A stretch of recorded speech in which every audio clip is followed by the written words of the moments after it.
Bermuda, with its architecturally unique pastel homes, rich in history, lush gardens against a backdrop of pink sandy beaches and blue waters, all blended together to make this island a place of magic.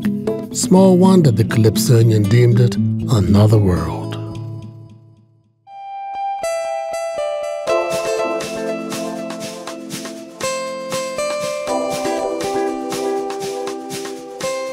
Inside Bermuda Homes, brought to you by Shell Point Orange, in association with Lily Bermuda and OBMI Bermuda.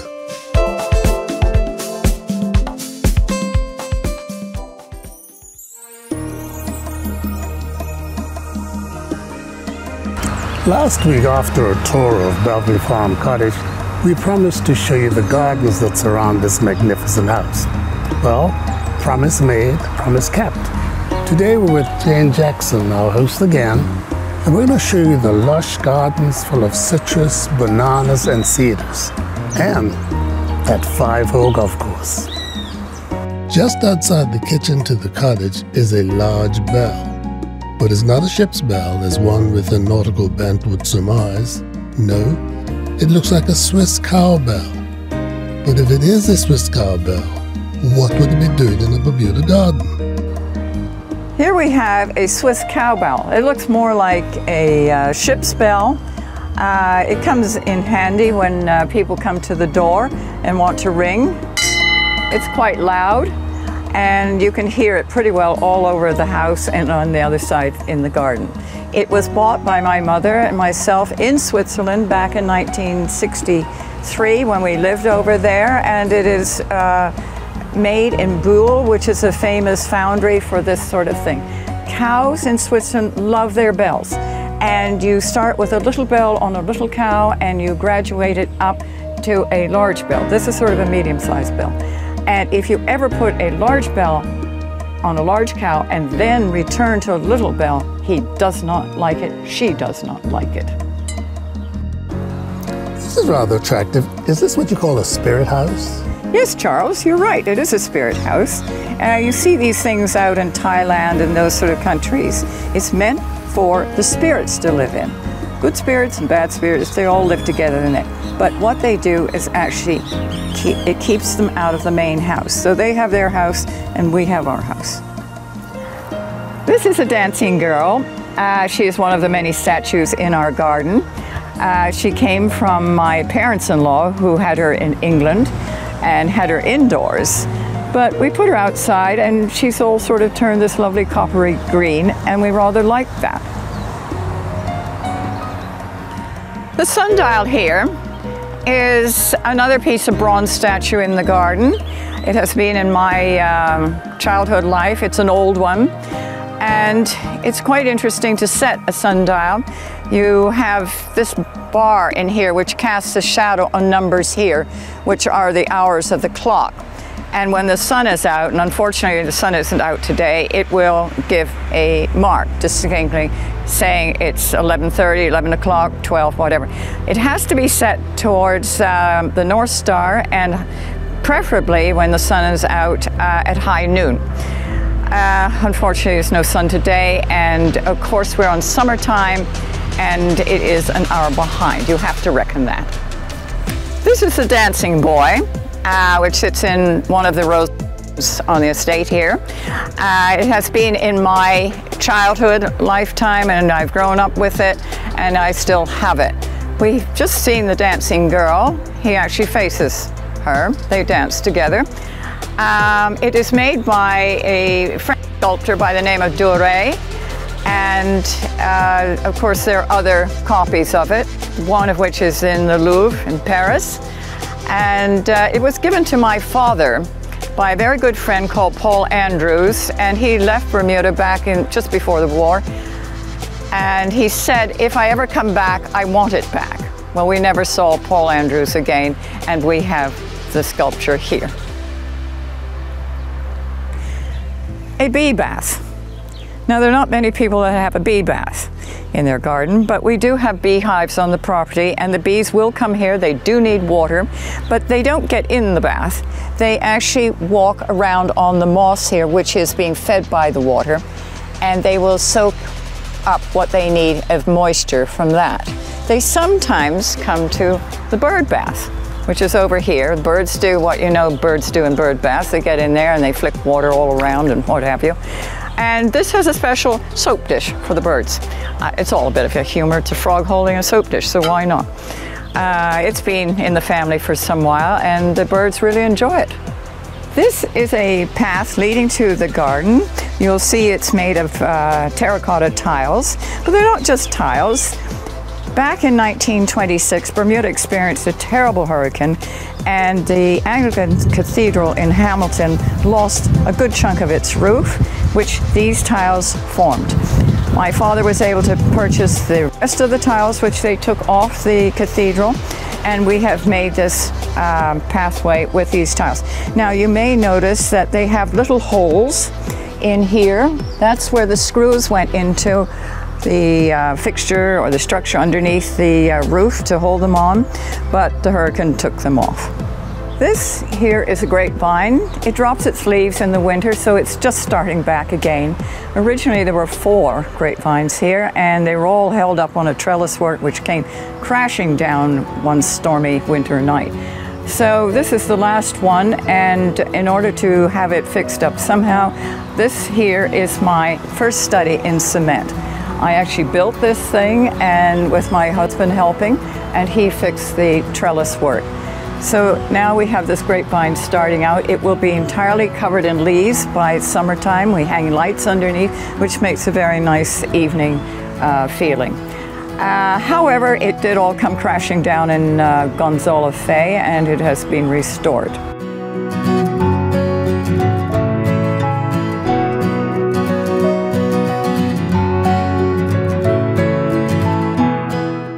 Jane, this citrus tree is quite massive. How old is it? Well, are we going to disclose your age or not? They were planted in 1948.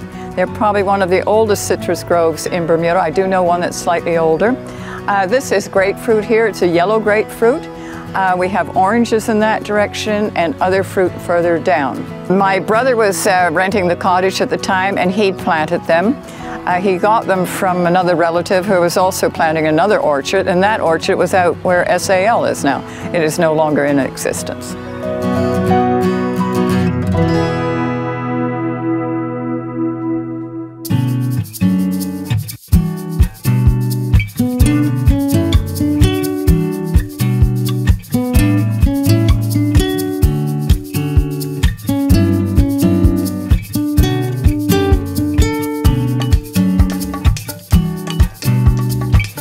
Come and discover the universe of Lily Bermuda at Stewart Hall in St. George's and on Front Street in Hamilton.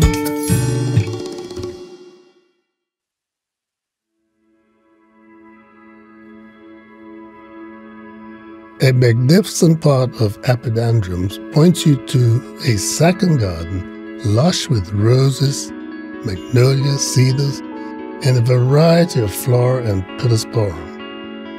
A Florence fish sculpture, which once occupied pride of place at the now closed Horizons Hotel, takes center stage in the flower bed.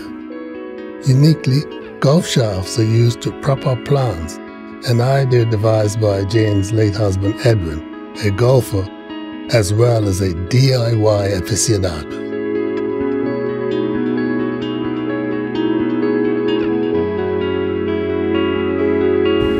Jane, what's the significance of this singular pillar? I mean, there are normally 2. Why 1? Well, this is relatively new, and yet it's old, Charles. I didn't know anything about this. When we were building the slat house, the gentleman building that cited this part of the pillar. And he said, was there a tribe road around here at one time? And I said, yes, it's what we call a reputed tribe road. It is no longer used. But if you had property leading off a tribe road, back in the day, you were given by government 2 pillars to denote your entrance. And he reconstructed, this is part of it, but part of the base and whatnot, he added cement, also the top. He showed me another pillar on another person's property. I know where the other pillar is. It is also in a broken state, and I don't know where I put it, so nothing has been done. Jane, this lamp reminds me of something you see in the streets of London. Is there some history to this lamp? Charles, I don't know if it was ever in London, but there is a history to this lamp.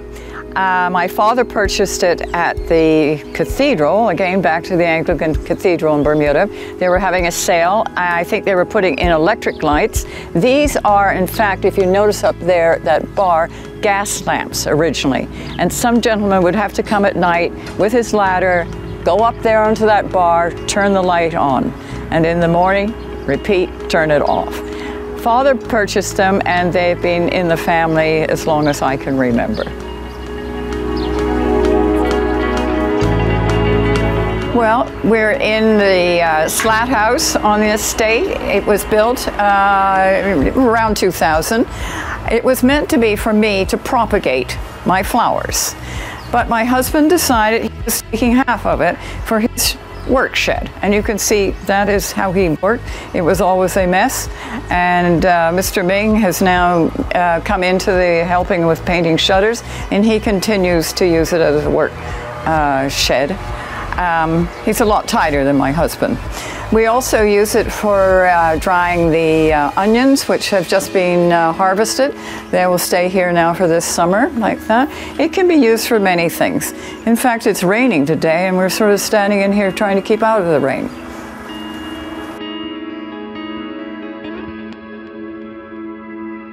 This is the Hooky Spooky Hotel.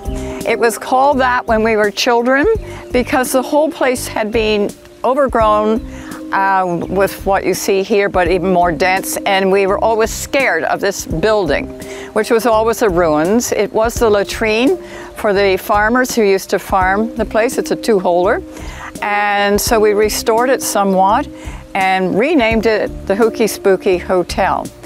But the reason for restoring it was to put the beehives in behind, and Malcolm Ferbert takes care of that. I will not go anywhere near them, and he does a splendid job on maintaining them. We have had problems with bees recently with the virus, but he seems to have been able to figure out a way to combat that, and we now have bees again. I know this is an old ruin, but it's a very restful ruin. Tell me, what are we doing here? What is this? Well, way back in the day, Charles, we would be chickens in here. This was an old chicken coop. I never remembered as a chicken coop. My sister was a lot older than I was. She remembered as a chicken coop. And then it just became a ruins, and I've restored it. The walls, you can see, have new cement in them. And I think it's just rather quaint and, as you say, very restful to be down here. These must have been very lucky chickens. I've never seen a stone chicken coop. Nor have I.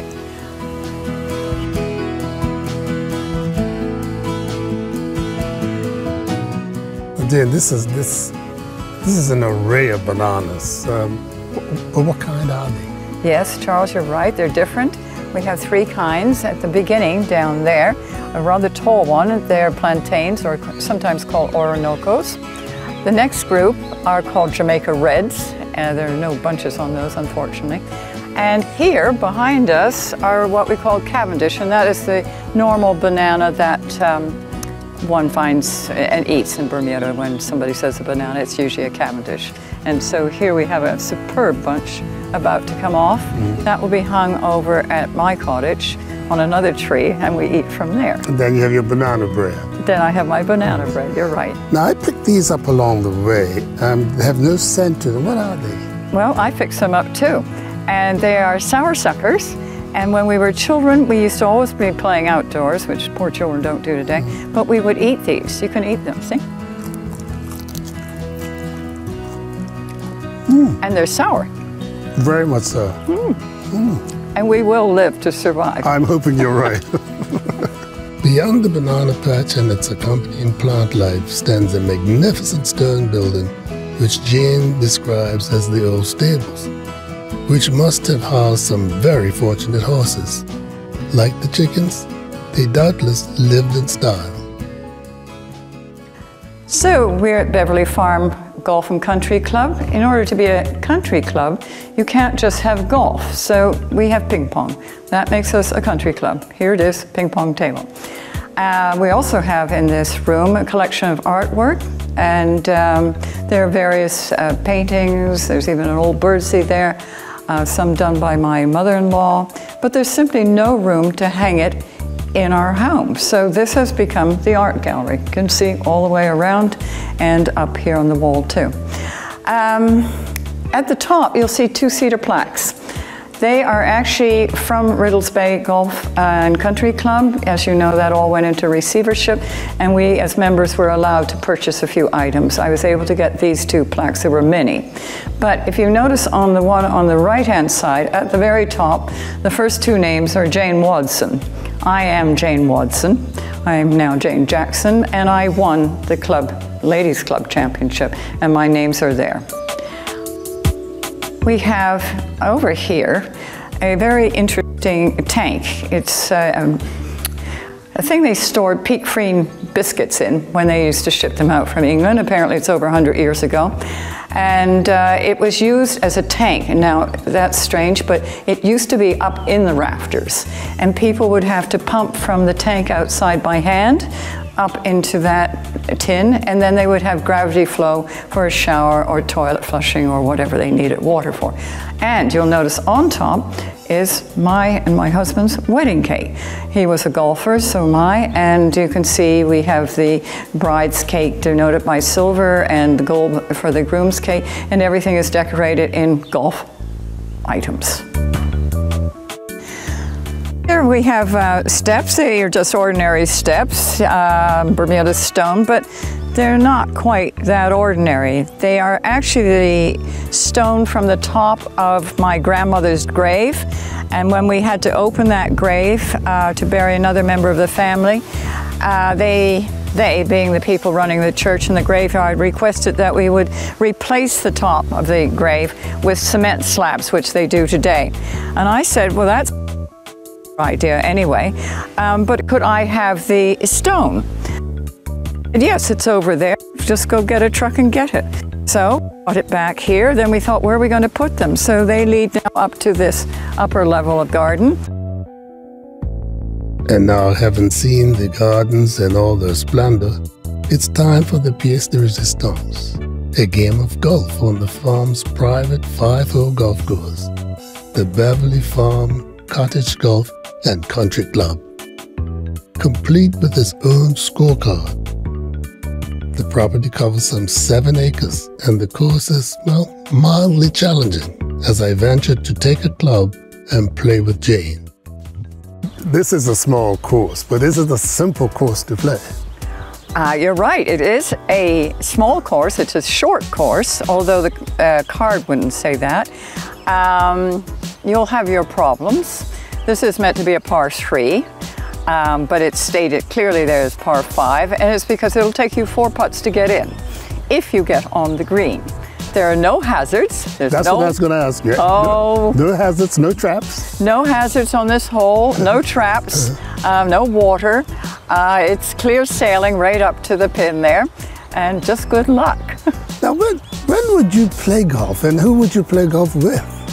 Well, it was devised for my husband, who couldn't play golf in the end, but he could walk a short distance. He couldn't do Port Royal or Riddles Bay, so we decided to do 3 holes, and then we extended that to 5, and he quite enjoyed that.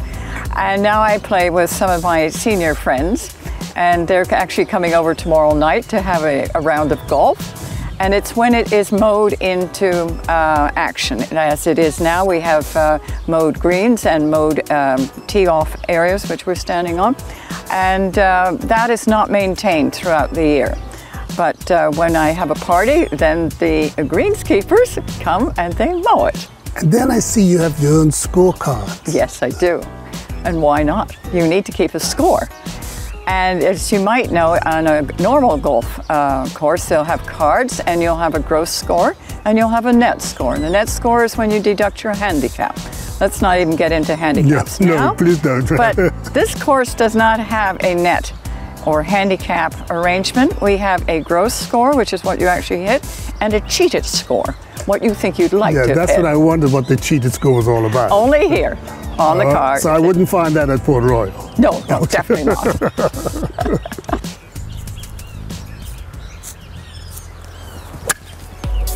Well done.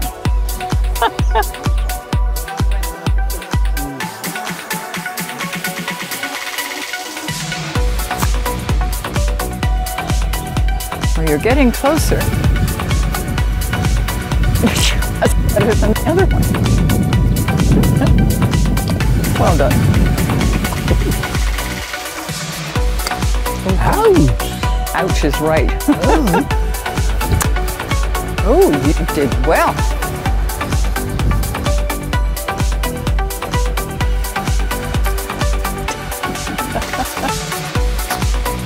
Okay.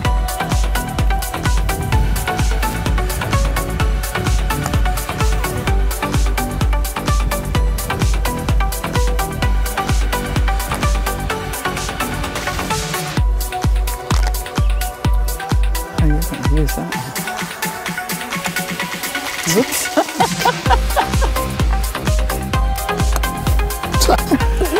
We're going to be the world's worst golfers. No, it's all to do with the green. We're getting closer. Okay. Okay.